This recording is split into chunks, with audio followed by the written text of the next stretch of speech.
For many Iranian Americans living in the U.S., escalating tensions between the U.S. government and the Iranian regime have led to increased angst and fear.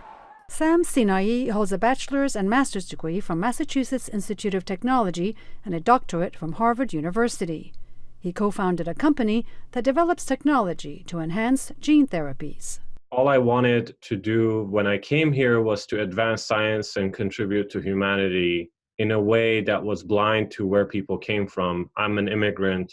I care about humanity as a whole, and I don't want to be caught in the fights between countries.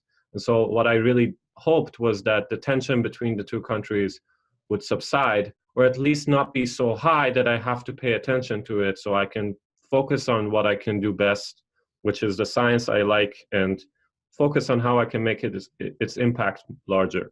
Sinai says that with the threat of war, such challenges are even greater for citizens of both countries. When two countries have bad relationships with each other, they demonize the opposing country on both sides. And we are afraid of being victims of hate crimes here, or when we go home being accused of being spies. So even though we want to live our normal lives on both sides, we find ourselves under distinct but unpleasant threats that we don't deserve to be under. Aman Ardalan is an Iranian-American student who was born and raised in the U.S. Right now, I have not felt anything personally targeted towards me, but all over this country, I'm reading reports of Iranian Americans who are being called names or are being stopped at border checks for reasons unknown, and it really makes me disheartened and saddened, honestly. That sadness has motivated Ardalan to become politically active. Yesterday, I went to this rally that was hosted by Move On in front of the Capitol building, which was a no war with Iran rally.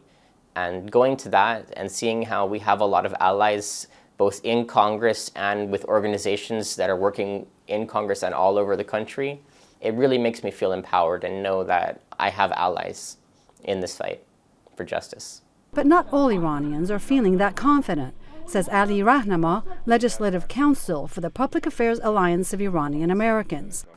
The Iranian American community has been very concerned about the deteriorating relationship between the United States and Iran, and the effect that it might have on its community. And those concerns are translating into fears of being out there protesting, into fears of getting out of the country and coming back. Even for the US citizens, a lot of them are asking me and calling me, can I go to Europe? Can I go to South America and come back? Is it safe for me to come back? If I come back, what's going to happen to me? And as an attorney, it's appalling to me to think that the government has created that perception for people that you should be afraid coming back to the US or leaving the United States. The focus needs to be on the human side of the equation, says Sinai. We are part of the same humanity. We need to understand that to be able to work on problems that affect all of us, climate change being one of them,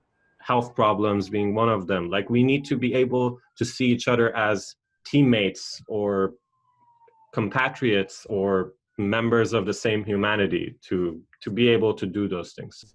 Ehsan Farshchi is a graduate student at the University of California, Irvine. We need to really do deep questioning of what are the problems and what are the root cause and how can we go about them.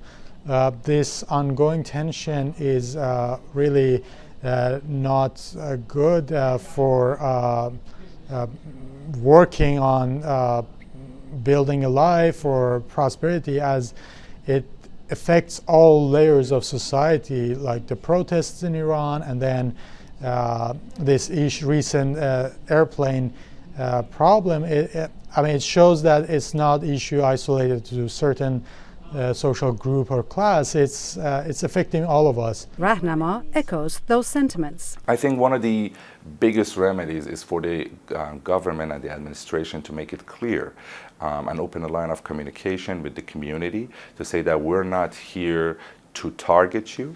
And also we need to see evidence of change in behavior for the administration.